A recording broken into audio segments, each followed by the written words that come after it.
नमस्कार मित्रों, मैं अनिल श्रीवास्तव रायपुर से अपने YouTube चैनल हिंदू धर्म सा प्रमाण पे आप सबका स्वागत करता हूँ। मित्रों, ये सतत जो हम हिंदू धर्म पे चर्चा कर रहे हैं, इसका उद्देश्य देखिए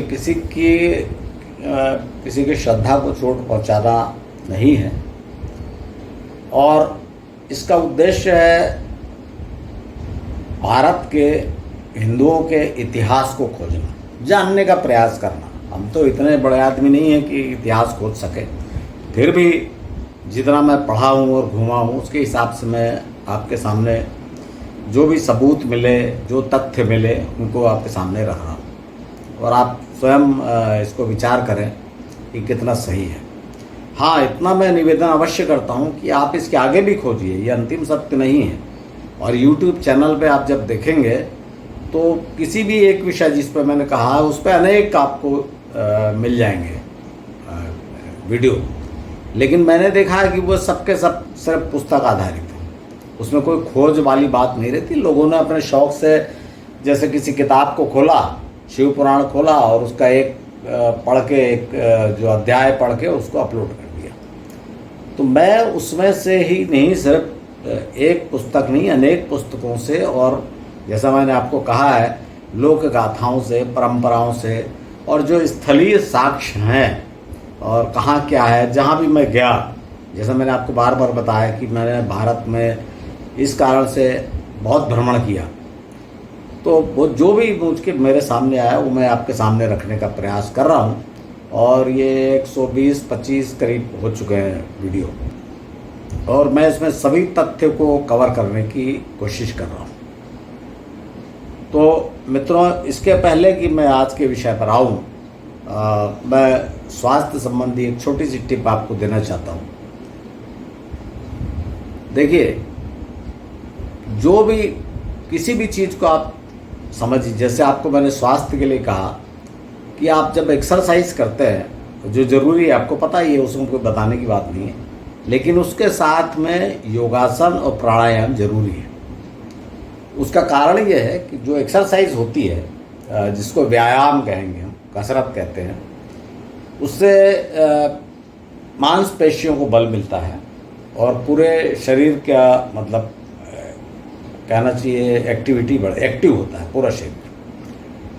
लेकिन व्यायाम में और योगासन में ये अंतर है कि व्यायाम कंप्रेशन देता है, मतलब क्या बोलेंगे,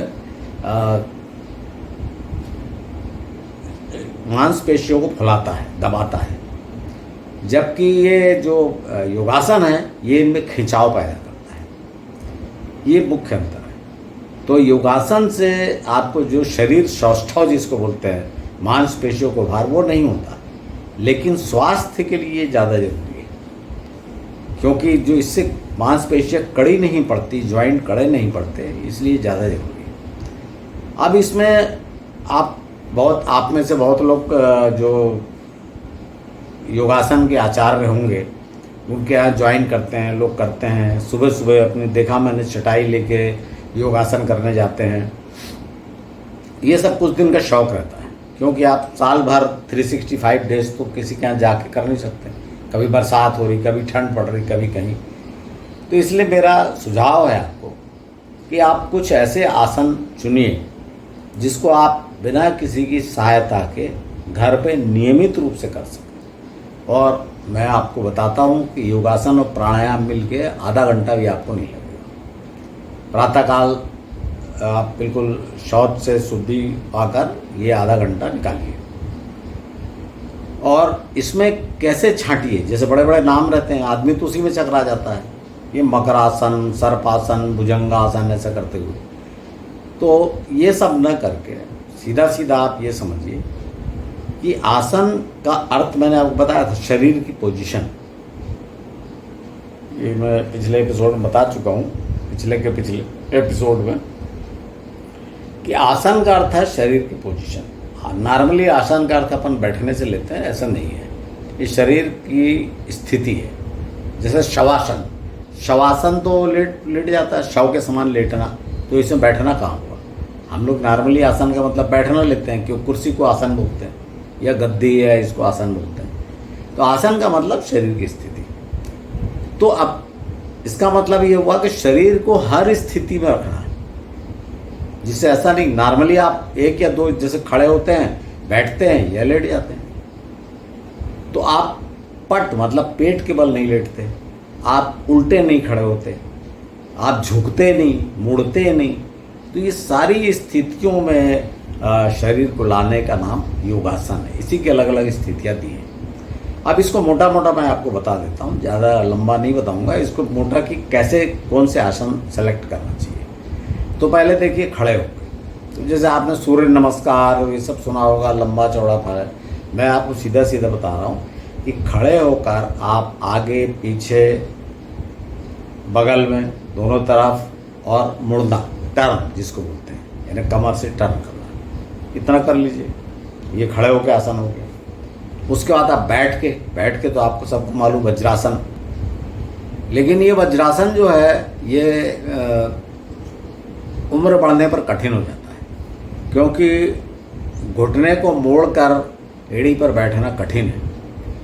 तो जब तक आप कर सकते हैं करिए, क्योंकि बहुत फ़ायदेमंद आसन है और ये एकमात्र आसन है जिसको खाना खाकर भी किया जाता है, क्योंकि ये खाने को, भोजन को पचने में बहुत सहायता देता है और पेट की गैस वैस सब निकाल देता है।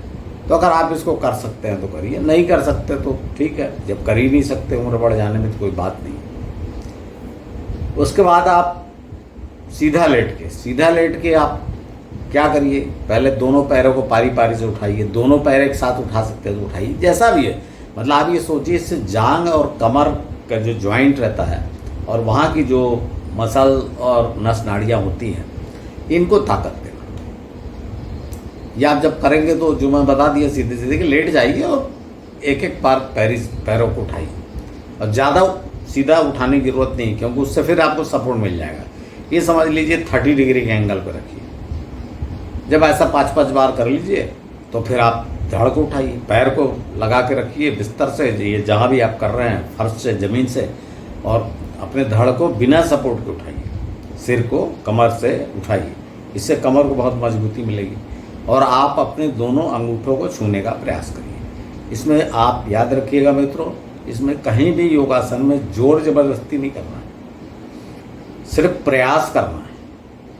इसलिए कि अगर आपका शरीर कड़ा हो गया है और आपने जोर लगाया तो नुकसान हो सकता है। तो आप प्रयास भी करेंगे तो उतना फ़ायदा होगा। और आप ये देखेंगे कि धीरे धीरे प्रयास करते करते आपका जब शरीर में फ्लेक्सिबिलिटी आ जाएगी तो आप कर पाएंगे। उद्देश्य रखिए कि आप लेटे हुए हैं और धड़ को उठाकर और दोनों पैर के अंगूठे को छूना है। उसके बाद आप अपने ये दोनों पैरों को और पूरे से, जिसको बोलते हैं गठरी जैसा बनना, ये आप कर सकते हैं। इसे पूरे दोनों पैर और गठरी बांध लीजिए आप। उसके बाद आप पलट के यही आसन वैसे ही दोनों पैरों को पारी पारी से उठाना है। इसमें देखिएगा आप जब ये करेंगे, जब आप पट लेटेंगे, पेट के बल लेटेंगे और दोनों पैरों को पारी पारी से उठाएंगे और हाथ और सिर बिल्कुल ज़मीन से लगा होना चाहिए, तो उस समय आपको कमर में बहुत, जो कमर का दर्द वगैरह बोलते हैं ना, ये इससे दूर होगा। आप खुद ही देखेंगे जब करेंगे तो इससे आपकी कमर पे बहुत जोर पड़ता है। और जब ये कर लेंगे आप 5-5 बार, तो फिर आप पैरों को फर्श से सटाकर फिर आप धड़ को उठाइए। धड़ को ना उठा सकें तो दोनों हाथों का थोड़ा सा सहारा ले लीजिए। मतलब कैसे भी करके आपको पोजीशन लाना है। मेरा मतलब ये कि आप ये समझ गए होंगे मेरा मतलब कि भाई आपके शरीर को अलग अलग तरीके से आपको मोड़ना है। जब ये कर लें आप, तो आपको बताया था विपरीत करणी मुद्रा, थोड़ा पूरा सपोर्ट लेके, भले आप दीवार का सहारा ले लें, गाँव तकिए का कमर में पीठ में लगा लें, लेकिन कैसे भी करके आप थोड़ा उल्टा होइए, क्योंकि उल्टा जब आप खड़े होंगे विपरीत करनी जब, तो बहुत ज़्यादा फ़ायदा होता है। आप याद रखिए मित्रों, कभी भी आप उल्टे नहीं होते तो आपके जो सिर होता है यहाँ पे ब्लड बहुत कम पहुँचता है, और ये सब प्रॉब्लम जो आते हैं ना, ये ब्रेन हैमरेज और ये क्या बोलेंगे कोमा में चले जाते हैं लोग, वो सब जो कारण होता है वो यही सब कारण होता है कि वहाँ भी सब चोक। देखिए होता तो वही है जो मैंने आपको बताया था कि नालियों में जो खून बहता है उससे गंदगी जमा होती है। अब जहाँ कहाँ गंदगी जमा हो जाएगी और नहीं निकलेगी तो डॉक्टर उसको अलग अलग नाम दे देंगे। अगर आर्टरी में चौक हो गया तो आपको मतलब हृदय की नलियाँ चौक बता देंगे, और कहीं और नीचे हो गया तो वेरिकोज वेंस बता देंगे नीला, सिर में हो गया तो ब्रेन स्ट्रोक बता देंगे, ब्रेन हैमरेज बता देंगे। बात एक ही है। तो अपना जो उद्देश्य है कि सब नस नाड़ियों को झटका दे के और उनकी फ्लेक्सिबिलिटी लाना, जो उनमें कड़ापन है उसको दूर करना, और अगर वहाँ गंदगी जमा है तो उसको निकालना, जिससे वो किडनी में चली जाए और साफ हो जाए। तो जब ऐसा अच्छा, ये जो विपरीत करणी मुद्रा है, ये आप देखिए सबका अलग अलग, जो ब्लड प्रेशर अगर हाई रहता है जिनका, तो जब ब्लड प्रेशर हाई हो तो ना करें। कृपया गोली वगैरह खा के जब आपका ब्लड प्रेशर नॉर्मल हो जाए, कम हो जाए, तभी इसको करें। और बहुत कम देर, 2 मिनट से स्टार्ट करिए, देखिए कि आपका सिर दर्द तो नहीं कर रहा है। 2 मिनट से 5 मिनट, 5 मिनट से 10 मिनट, धीरे धीरे धीरे, 1 दिन 2 दिन में नहीं, हफ्ते हफ्ते भर में 10 मिनट अगर आप कर लेते हैं तो पर्याप्त हो जाएगा, सफिशिएंट है। मैंने 10 मिनट का मतलब ऐसा समझिए आप कि 5 मिनट अगर आपको पूरा ब्लड सिर में इकट्ठा होने में टाइम लगा शरीर का, तो 5 मिनट सिर में बहुत ब्लड रहता है। तो उससे आप देखेंगे कि आपके सुनने की शक्ति, आँखों की शक्ति, देखने की शक्ति, सोचने की शक्ति, ये जितने बोलते हैं ना अल्जाइमर और ये जितने डिमेंशिया, क्या क्या रोग बोलते हैं, भूलने की याददाश्त कमज़ोर होना, ये सब आपके ठीक रहेंगे। तो हर एक इसका अलग अलग इसका फ़ायदा है सबका करने का। तो इस तरह से मेरे ये बताने का उद्देश्य भी है कि आप इससे इनमें से बहुत थोड़ा से चुन लीजिए और सब मिला के आप ये इस पर 15-20 मिनट लाइए, बहुत ज़्यादा देने की ज़रूरत नहीं है। 15-20 मिनट इसलिए बोल रहा हूँ, फिर 10 मिनट आप प्राणायाम करिए, टोटल मिला के आधा घंटा, बस सफिशिएंट है। ज़्यादा कर सकते हैं तो बहुत अच्छी बात है, पर अगर नहीं करते हैं और एकदम से ज़्यादा करेंगे तो आपको, आप खुद ही, आप जब करना शुरू करेंगे तो आपको समझ में आ जाएगा कितना करना है। तो अगर आप आधा घंटा घूमते हैं और आधा घंटा योगासन प्राणायाम करते हैं तो आप निश्चिंत रहिए, आपका स्वास्थ्य इस एंगल से अच्छा रहेगा। अब आइए मित्रों, मैं आज आपको अपने मुख्य विषय पे ले चलता हूँ। पिछले एपिसोड में हमने नागवंश पे चर्चा की थी और देखा था कि नागवंश का जो प्रभाव है पूरे भारतवर्ष पे और आज तक है। हम लोग की कल्पना में था, ये सब सोचने के लिए कल्पना में है ना। जैसे अब भगवान शिव हमारे सामने एक रूप हैं, उनके गले में सांप पड़ा हुआ है, तो वो लोग समझते हैं, अलग कहानियाँ इसमें प्रचलित हैं कि जब राहु को, जो राहु था उसको जब काट दिया भगवान विष्णु ने 2 अमृत पान के समय, तो राहु ने कहा कि अब तो मेरा पैर है ही नहीं, तो मैं कहाँ जाऊँगा। तो भगवान शिव ने उसको अपने गले में स्थान दे दिया। तो लोग कहते हैं भगवान शिव का गले में जो सांप है वो राहु। देखिए मित्रों, ऐसी कहानियाँ तो बहुत है, और हम तो कहानियाँ में तो आपको कहानी बता के जाने वाला नहीं, हम तो इतिहास ढूंढ रहे हैं। तो देखिए इसमें ढूंढना क्या है, ढूंढना ये है कि भाई सांप जो ये है ये किस बात का प्रतीक है। और ये मैंने आपको बताया था पिछले एपिसोड में कि नागवंश का प्रतीक है। भाई हर एक जो पुरानी जातियाँ थी, पहाड़ी जातियाँ थी, आदिवासी जातियाँ थी, वो किसी न किसी को अपना प्रतीक बना ली। जैसे बोलते हैं ना कुल देवता, ये कहाँ से वंश शुरू हुआ। जैसे आप इनमें भी देखिए जो राजाओं में किसी का एक वंश सूर्य से शुरू हुआ, एक वंश चंद्र से शुरू हुआ, चंद्रवंशी, सूर्यवंशी। तो वैसे ये नागवंशी। अब नागवंशी तो होगा, इसको मैं आपको बाद के एपिसोड में बताऊंगा कि पुराणों में, शिव पुराण के अनुसार ही नागों के 8 कुल हुए। तो उस पर मैं नहीं जाऊंगा, अभी मैं आपको ये बताना चाह रहा हूँ जो पिछली बार शिवलिंग पे बताया था कि भाई शिव किसको कहा गया। शिव का अर्थ मैंने आपको बताया था कल्याणकारी। हुआ क्या, देखिए मित्रों, गड्ढमड्ड इसलिए हो गई बहुत सी, और इसमें से ढूंढना इसलिए मुश्किल हो गया कि बहुत सी काल्पनिक, जब धर्मों पंथों का सम्मिश्रण हुआ तो एक पंथ में जो कल्पना थी वो दूसरे पंथ में भी कर ली गई। जैसे फॉर एग्जाम्पल शिवलिंग के बारे में आपको बताया मैंने कि इसमें शिव का अर्थ है कल्याणकारी और लिंग का अर्थ है पहचान, प्रतीक, कल्याणकारी प्रतीक, सृष्टि का प्रतीक, सृष्टि की रचना का प्रतीक। अब जब मिश्रण हुआ तो इसको शिवलिंग कहा गया, तो शिव का प्रतीक मान लिया गया। अब शिव कौन है भाई? शिव तो काल्पनिक, तो फिर वो शिव पुराण में फिर आप जब पढ़ने जाएंगे तो उसमें ये है कि जैसे इधर निराकार ब्रह्म है वैष्णव लोगों का, फिर उनके अवतार हुए, वैसे ही उन्होंने कल्पना की कि निराकार शिव और उसका साकार रूप है शिवलिंग। लेकिन अवतार वाली भी बात है, तो अवतार हुए और शिव पुराण में ही वर्णन है और अनेक श्रीमद् भागवत में सब जगह है कि 11 रुद्र हुए जो शिव के अवतार कहे गए।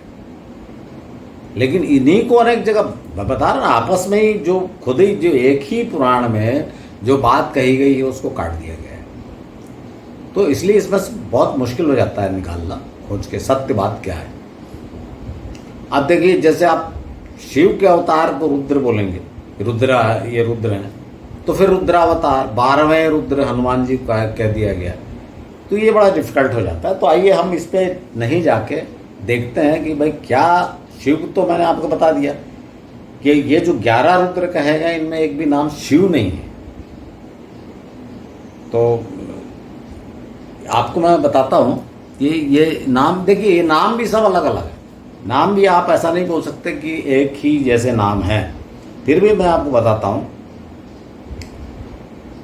और सबको एक बात और देखिएगा, जब पांचों पंथों का मिलन हुआ, मिश्रण हुआ, तो सबको कश्यप ऋषि जोड़ दिया गया ये बताने के लिए। जैसे आप देखिए, कश्यप ऋषि की एक पत्नी है अदिति, उसके पुत्र हुए आदित्य, मतलब देवता, वैष्णव वाले देवता वाले हो गए। और दूसरी पत्नी है दिति, उसके पुत्र हुए दैत्य। वैसे एक और पत्नी है कद्रु, उसके पुत्र हुए नाग। समझ गया ना? तो इस सब के सब मैंने ये सब जोड़ने का प्रयास है, जबकि सब अलग अलग था। तो ठीक है, अच्छा किया, उनका उद्देश्य बड़ा अच्छा था कि सब धर्मों को जोड़ के इस देश को एक रखा जाए, ये उद्देश्य था। उद्देश्य गलत नहीं था, लेकिन आज के समय में जब हम जानना चाहते हैं तो बड़ा गड़बड़ हो जाता है, समझ भी नहीं आता कि क्या है। तो देखिए, मैं आपको जो शिव पुराण में जो वर्णन है उसके अनुसार जो इनके नाम है वो बताता हूँ।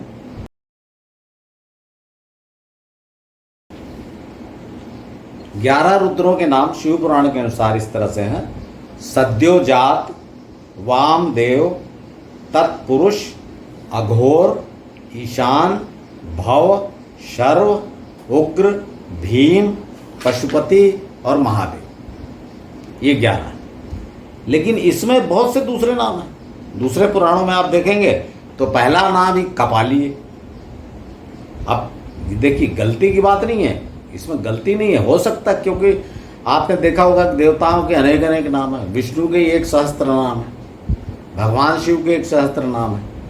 तो ये भी हो सकता है कि ये जो नाम मैंने आपको बताए इन्हीं रुद्र के दूसरा नाम हो। तो उसमें और नाम है, कपाली है, पिनाकी हैं, ये नाम आपने सुने होंगे। भव तो है। तो आइए हम इस पे ज़्यादा चर्चा न करके नामों पे हम देखते हैं पहले कि इनका अस्तित्व है क्या। ये सिर्फ कल्पना तो नहीं है कि जैसे लोगों को है ना दिमाग में बैठा रहता है कि मैथोलॉजी है ये। जैसे मैंने आपको बताया कि शिव शब्द एक कल्पना है और उनके अवतार दिखाया, और शिव की कल्पना क्यों? क्योंकि वो शिवलिंग से। तो ये रुद्र का जब हम देखते हैं 11 रुद्र जैसे इसमें कहा पुराणों में। अब मैं आपको यहाँ पर लगे हाथ एक बात और बता दूँ कि जो अदिति के 12 पुत्र हुए जो देवता कहे गए, 12 वो आदित्य, जिसमें इंद्र, वामन ये सब हैं, और ये 11 रुद्र जो मैंने आपको बताया, 12, 11, 23, और 8 वसु। ये भी वसु के पुत्र थे। वसु जो इनके दक्ष प्रजापति की एक कन्या थी, उनका नाम था वसु। तो उनके 8 पुत्र हुए। तो 11, 12, 23 और 8, 31 और 2 अश्विनी कुमार, ये 33 देवता कहे गए। तो इस बात को आप याद रखिएगा, इसको मैंने पहले भी आपके सामने दोहराया है कि 33 कोटि जो बार बार हिंदू धर्म में कहा गया है, कोटि का अर्थ है प्रकार, जैसे उच्च कोटि, निम्न कोटि, जैसे बोलते हैं ना आप किस कोटि के आदमी हो, तो कोटि मतलब टाइप, प्रकार। तो ये 33 कोटि के देवता हैं। अब आपको लगे 33 कोटि क्यों, आप देख लीजिए उनके गुण सबके अलग अलग हैं, तो इसलिए इनको कहा गया 33। और इन्हीं से मजाक होने लगा 33 करोड़, और फिर हिंदू धर्म भी, पुराण भी लिखने लगे कि 33 करोड़, कोटि को करोड़ बना दिया, और फिर दूसरे लोग मजाक उड़ाने लगे कि अरे इनके तो करोड़ों देवता हैं। ऐसा नहीं है, केवल मूल देवता जो है 33 कोटि। खैर आइए अब रुद्र का देखते हैं हम क्या प्रभाव है, और क्या 11 रुद्र हुए, 11 ही हुए। तो देखिए मित्रों, जब मैंने ढूंढना शुरू, अब देखिए एकदम एग्जैक्ट तो नहीं मिल सकता, क्योंकि आपको मैंने बताया कि जो साहित्य है उसमें तो इतना काल्पनिक वर्णन है, इतना है, और बार बार जैसे एक रुद्र है उसी को 8-10 नाम से पुकार दिया गया। एक रुद्र, जैसे सती की का विवाह किन रुद्र से हुआ, जब आप ढूंढने जाएंगे तो सारे रुद्रों के नाम ले दिए उनको, हे शंभु, हे हर, हे भव, ऐसा कह दिया गया, तो आपको पता ही नहीं चलेगा कौन से रुद्र। तो आइए फिर भी हम कुछ इतिहास ढूंढने का प्रयास करते हैं। तो देखिए सबसे पहले रुद्रों का, जैसे अगर रुद्र कौन थे, सबसे पहली बात तो रुद्र ये नाग वंश के प्रमुख हो। जैसे 8 कुल मैंने आपको बताया, ये तक्षक से, वो बताऊंगा मैं एक एपिसोड में, वासुकी, तक्षक जो आपने नाम सुना ना, करकोटक, तो ये 8 कुल का जो मुखिया एक रुद्र, और ये बहुत शक्तिशाली होता था, क्योंकि 8 कुल के जो गण होते थे, सेना, जबरदस्त प्रबल सेना, लड़ाकू सेना जिसको कहेंगे, वो इनके साथ होती थी। तो हम अब ये सब बातों में नहीं जाके वास्तविकता में ढूंढना शुरू करते हैं कि क्या है। तो देखिए मेरे हिसाब से, मैं पहले भी बोला हूँ कि रुद्र 11 नहीं हो सकता है, 50 हो, 25 हो, 2-3 दर्जन हो, क्योंकि एग्जैक्ट पता नहीं लगा सकते, क्योंकि रुद्र का प्रभाव भारतवर्ष के बाहर उत्तर से, अर्थात कैलाश, आपको याद आ गया ना, कैलाशपति कहा गया शिव, तो रुद्र इसका मतलब वहाँ थे।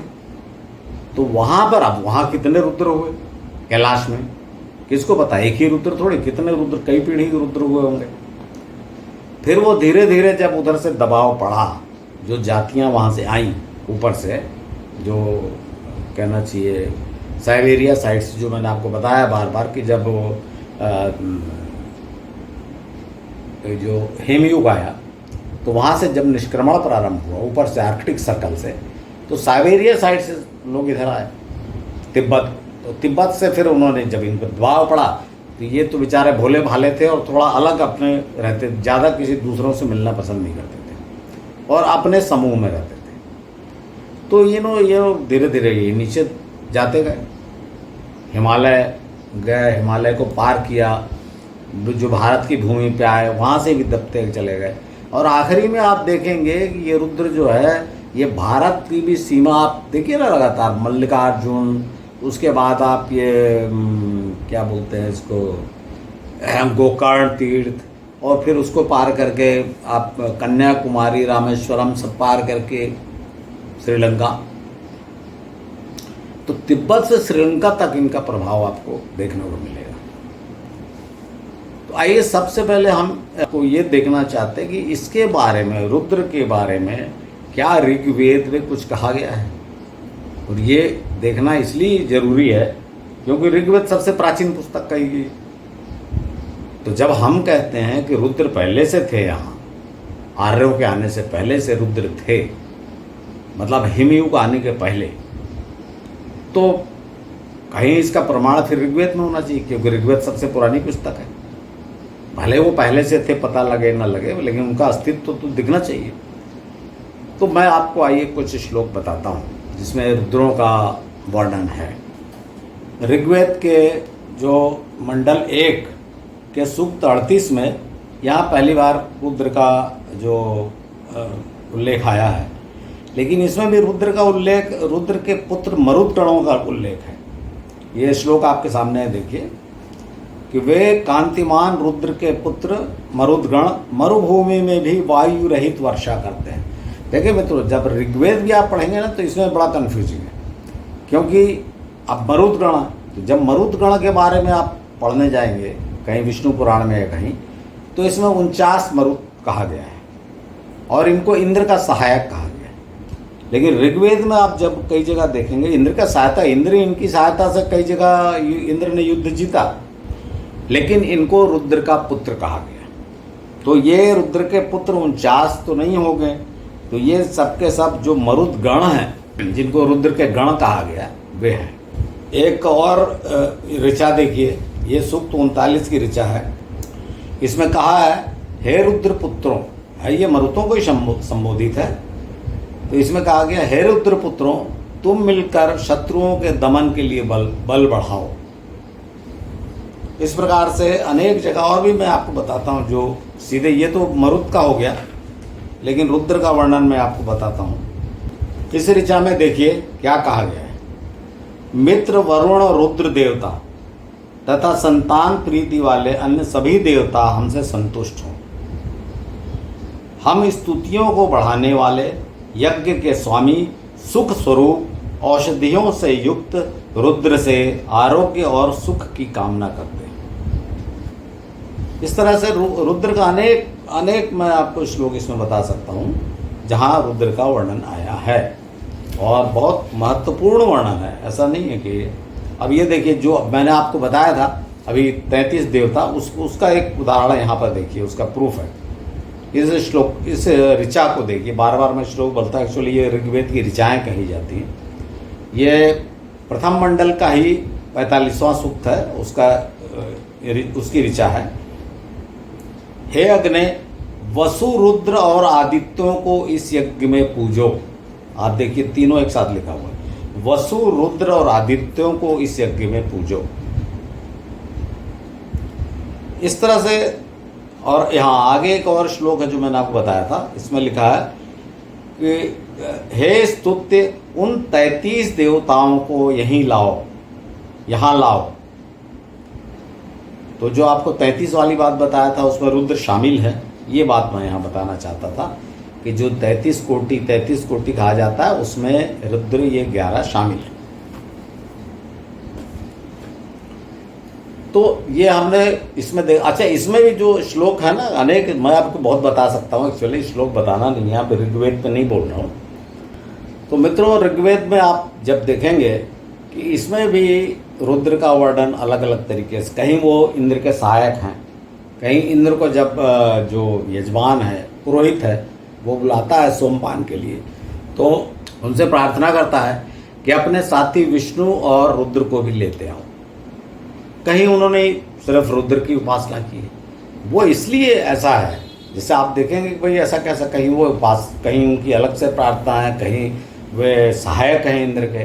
वैसा इसलिए है कि रुद्र भी अनेक हुए, आप उसका कारण यही, कहीं पर कोई रुद्र था वो इंद्र का सहायक बन गया, कोई रुद्र था वो नहीं माना, उसने विध्वंस कर दिया। ऐसे आप देखते चलेंगे तो अनेक प्रकार के रुद्र मिलेंगे। तो इन रुद्रों को मैं आपको ये बता रहा हूँ, जो मैं बताने का था, जो मैं बताना चाहता था कि ये रुद्र जो है कैलाश से शुरू करके श्रीलंका तक मैंने आपको बताया। लेकिन इसमें जो जब आप अपने जो धर्म ग्रंथ है इसमें आप देखेंगे तो स्पष्ट वर्णन आप देखेंगे, तो पहला जो रुद्र का उदाहरण आपको मिलेगा, वो पहला उदाहरण मिलेगा आपको, पहला वर्णन आपको मिलेगा बद्रीनाथ से। और बद्रीनाथ पहला स्पॉट है जहाँ पर ऊपर से समझिए कि जो साइबेरिया से जो आए, जो कबीले आए, जो तिब्बत होते हुए क्रॉस करके बद्रीनाथ पहुँचे, और गर्म पानी, जिसमें विष्णु का पहला वर्णन है। जब आप बद्रीनाथ जाएंगे ना तो वहाँ पर आपको बद्रीनाथ महात्म्य जो किताब मिलेगी, मैं आपको पहले भी बता चुका हूँ, भगवान विष्णु वाले वर्णन में ये बता चुका हूँ। तो जब भगवान विष्णु वहाँ आए तो उनको ये जगह बड़ी अच्छी लगी, क्योंकि हिमालय में अगर गर्म पानी मिल जाए, बद्रीनाथ मंदिर जो गए होंगे जिन लोगों को उनको पता होगा कि उनके सामने ही बद्रीनाथ मंदिर से जैसे नीचे उतरते हैं अलकनंदा की ओर, तो बीच में एक अग्नि तीर्थ या तप्त कुंड कहा जाता है, गर्म पानी का जो सोता है वो मिलता है। अब गर्म पानी का सोता मिल जाए, और बद्री भी मैंने आपको बताया था कि जो फल होते हैं, बेर कहा गया, पर बेर नहीं है, बेर से बड़े, जिसको थाई एप्पल वगैरह कहा जाता है, उस टाइप का बड़ा। वो भी मैं ये नहीं बोल रहा हूँ थाई एप्पल, भाई कोई फल था जो सब कट गए झाड़, बड़े फल, और वो अभी भी दरभंगा के इलाके में, बिहार में उस तरह का फल होते हैं, बड़े वाले बेर कहे जाते हैं। तो जब खाने को मिल जाए और नदी हो, बहती नदी हो और गर्म पानी का कुंड हो, तो उन्होंने यहाँ बसने का निर्णय लिया। विष्णु का अर्थ बसाने वाला होता है, ये भी मैं आपको कई बार बता चुका था। विंश धातु से विष्णु बना है। विंश मतलब बसाने वाला, पालने वाला। आपने कई बार पढ़ा होगा ना विष्णु के बारे में, पालने वाला। तो वो शब्द ही का अर्थ यही है, विष्णु का अर्थ यही है। तो विष्णु जब वहाँ पर आए, तो वो जो कहानी है बद्रीनाथ महात्म्य में कि भाई उन्होंने वो जब सोचा कि भाई ये अच्छी जगह है, उन्होंने सोचा रहना चाहिए। तो पता लगा कि भाई यहाँ तो बहुत एक शक्तिशाली व्यक्ति का राज्य है और उसको हराया नहीं जा सकता, ये जगह छीनी नहीं जा सकती। तो उन्होंने कूट रचना की, और वो मैं आपको डिटेल में बता चुका हूँ नर नारायण वाले एपिसोड में कि हुआ क्या था।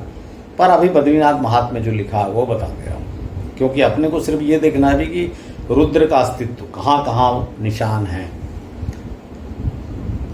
यहाँ पर क्या हुआ कि जब भगवान विष्णु ने जो बताया आपको, जब जो उस समय जो रुद्र थे वो अपनी पत्नी, जब शिव पार्वती, आप शिव पर वो बद्रीनाथ महात्म्य पुस्तक पढ़ेंगे तो उसमें शिव पार्वती लिखा।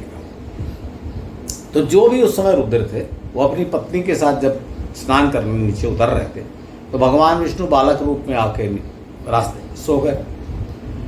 तो माता जो थी वो उठाने दौड़ी, तो जो रुद्र थे उन्होंने मना किया, नहीं मानी और ला के अपने घर में रख दी। और जब वो स्नान करके लौटे तो वो देखा तो भगवान विष्णु आसीन है। तो उन्होंने कहा कि भाई तुम कौन हो हमारे घर में? तो उन्होंने कहा भाई आपने मुझे यहाँ स्थापित किया है। तो जो शिव पार्वती, जैसा पुस्तक में लिखा है, शिव पार्वती या वो रुद्र वहाँ से चले गए केदारनाथ की ओर। ये उस पुस्तक में वर्णन है। तो मैं उस पुस्तक की कहानी पे नहीं जा रहा हूँ, मैं आपको सिर्फ ये बता रहा हूँ कि ये रुद्र का भारत भूमि पे पहला वर्णन है। और इसमें इतना ही है कि वो चले गए, फिर कौन से वाले रुद्र थे ये नहीं पता। लेकिन जब मैं केदारनाथ गया और जब मैंने वहाँ ढूंढने की कोशिश की कि कुछ यहाँ सुराग मिले कि भाई कौन से रुद्र थे, तो जो केदारनाथ मंदिर के पीछे, मैं उस पत्थर की बात नहीं कर रहा हूँ जो पत्थर आजकल लोग पूजने लगे, जो बह के आया और जिसने जो पिछली बार बाढ़ आई थी 2012 या 13 में, तो उस समय जो जिस बड़े भारी विशाल का चट्टान ने मंदिर को नष्ट होने से बचाया था, तो आजकल तो आप जाएंगे तो पंडित उसी में गेरू वेरू लगा के उसी की पूजा करने लग गए, सिंदूर चढ़ाने लग गए। उसकी बात नहीं कर रहा हूँ, उसके बगल में है एक और। उसको जब मैं गया था 2011 में और उसके पहले 2003 में, तो मुझे बताया गया था, पंडितों ने बताया था कि ये ईशान महादेव, और ये नाम मुझे याद रह गया था। तो आप देखिए ये जो 11 जो रुद्र हैं उनमें एक नाम है ईशान। तो हम ये नहीं कह सकते कि ये ईशान, क्योंकि बाद में भी ये कहानी है कि केदारनाथ की ओर गए। जो दूसरी कहानी आपको पता है ना, जो पांडवों के समय में जब घूमते, वो मैं आपको बताऊंगा जब गए, तो वो भी वहीं पहुँचे। तो ईशान ये पहले वाले थे कि ये द्वापर युग वाले थे, ये नहीं कहा जा सकता।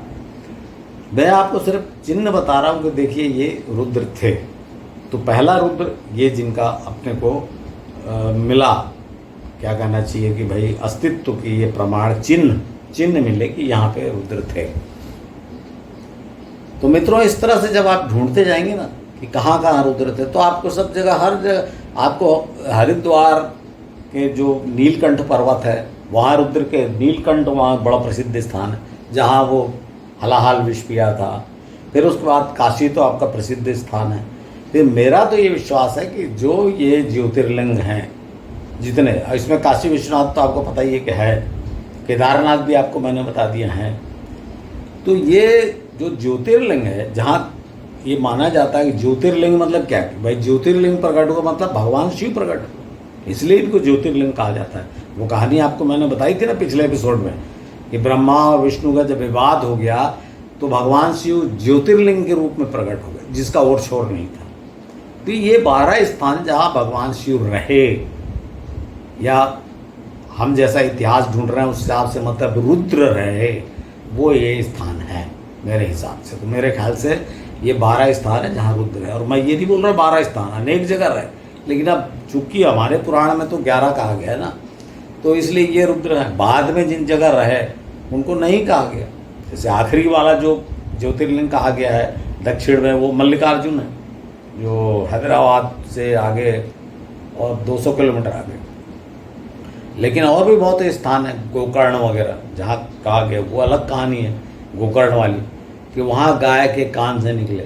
जब मैंने इसको सर्च किया कि भाई इस तरह से गाय के कान में निकले ऐसे क्यों कहा गया, तो देखा वो क्षेत्र पूरा था गाय के कान के समान था, तो उस क्षेत्र का नाम था गोकर्ण। तो वो कहानी बन गई कि शिव जी यहाँ गाय के कान से निकले। नीचे आप जब जाते जाएंगे ना, तो देखिए अब जैसे पांडिचेरी है, पांडिचेरी में कार्तिकेय का राज्य कहा गया है। तो ये इस तरह से मेरा कहने का मतलब ये है कि ये जो रुद्रों का अस्तित्व तो ऊपर से लेकर नीचे तक है यहाँ पर, और इनको भगवान शिव का अवतार कह दिया गया। और जो इनकी पत्नियाँ थी, एक बात मैं यहाँ ध्यान दिला देना चाहता हूँ, एक एपिसोड में आपको अलग से बताऊँगा कि इनकी पत्नियाँ थीं, उनके नाम जो अलग अलग थे, तो उनको सबको देवी का रूप कह दिया गया। जैसे देखिए भव एक नाम है, भव की जो पत्नी है वो कौन होगी, भवानी। अब अपन भवानी मतलब हम लोग क्या है भाई, देवी की एक नाम है, भव की पत्नी भवानी। जैसे ब्रह्मा की ब्रह्माणी, नारायण की नारायणी, तो वैसे ही इंद्र की इंद्राणी, तो वैसी भव की भवानी। ऐसी चंड एक रुद्र, उनकी चंडी।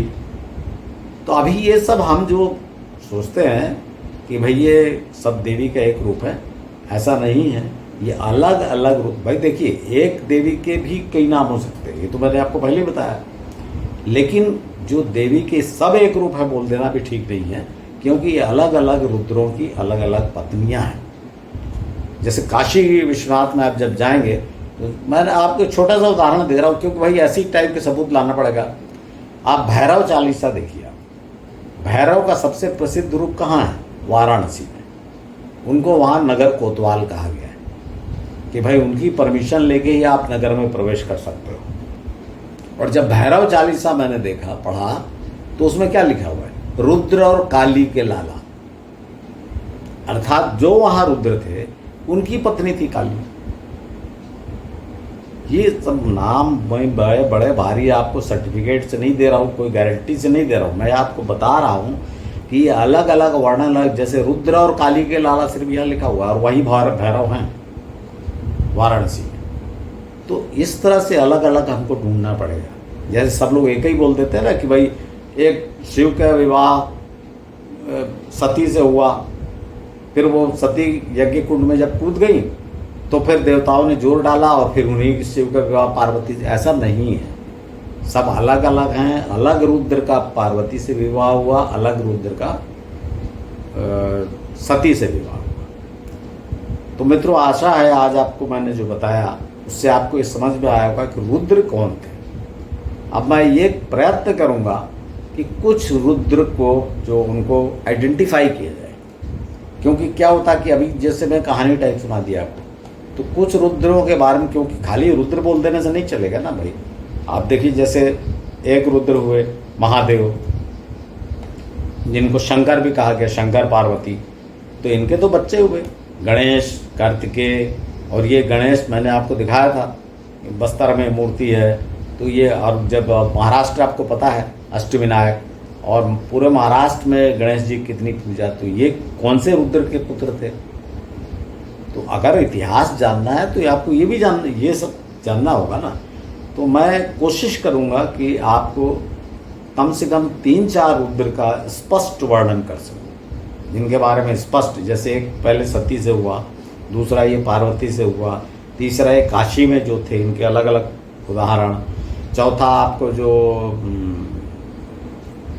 जिनको ये कहा जाता है नागेश्वर, जो द्वारुका वने नागेश्वरम कहा गया ना, वो एक रुद्र के बारे में कि उनकी क्या कहानी थी और द्वारका वन में क्या हुआ। फिर ये जो उसके बाद वो दक्षिण में चले गए और दक्षिण में जाके तमिल जो साहित्य है उसमें है आगे रुद्रों की चर्चा शिव के रूप में, लेकिन हमारे उत्तर के पुराणों में नहीं है। तो मित्रों आगे थोड़ा डिटेल में आपको इनके बारे में, क्योंकि आप जानना चाहते होंगे कि भाई सती का विवाह किनसे हुआ, पार्वती का विवाह किनसे हुआ, कहाँ हुआ, दोनों के माता पिता कौन थे, और इन दो के अलावा और रुद्र का क्या, जैसे आप जो पांडव गए शिव जी से मिलने, आपने फिर सुना ना शिव जी नहीं मिले, उत्तर दिशा की ओर चले गए, तो वो कौन से रुद्र थे। फिर भगवान कृष्ण जब पैदा हुए तो उनको देखने एक रुद्र गए, तो वो वहाँ कहानी है जब आप वृंदावन में जाएंगे कि माता यशोदा ने मिलने नहीं दिया कि नहीं ये रूप देख के मेरा बालक डर जाएगा, तो वहीं समाधि लगा के बैठ गए। तो ये या फिर गोपी का रूप धारण करके, गोपीनाथ कहा गया ना, गोपी का रूप धारण करके वो भगवान शिव भगवान कृष्ण की मंडली में नाचने लगे उनसे मिलने के लिए, गोपी का रूप धारण था। ये कौन से रुद्र थे, तो ये सब जानने का प्रयास अगले एपिसोड में हम करेंगे, और प्रयास ही करेंगे। देखिए मैं आपको पहले ही बता रहा हूँ ना कि भगवान विष्णु के जो अवतार हैं उनके बारे में, जैसे भगवान कृष्ण हैं, भगवान राम हैं, वामन अवतार है, इनके बारे में काफ़ी कुछ उपलब्ध है साहित्य। रुद्र के बारे में बड़ा अस्पष्ट सा है और वो भी बड़ा गड़बड़ा, सबको शिव कह दिया गया तो ज़्यादा गड़बड़ हो गया। फिर भी मैं कोशिश करूँगा कि आपको इस विषय में, रुद्रों के विषय में थोड़ा स्पष्टता से बताऊँ। तो आशा है मित्रों अगर आपको ये एपिसोड पसंद आया होगा तो कृपया आप शेयर करें, और अगर रुद्र के बारे में और जानने की जिज्ञासा हो, अलग अलग रुद्र के बारे में, तो मेरे अगले एपिसोड का इंतज़ार करें। धन्यवाद।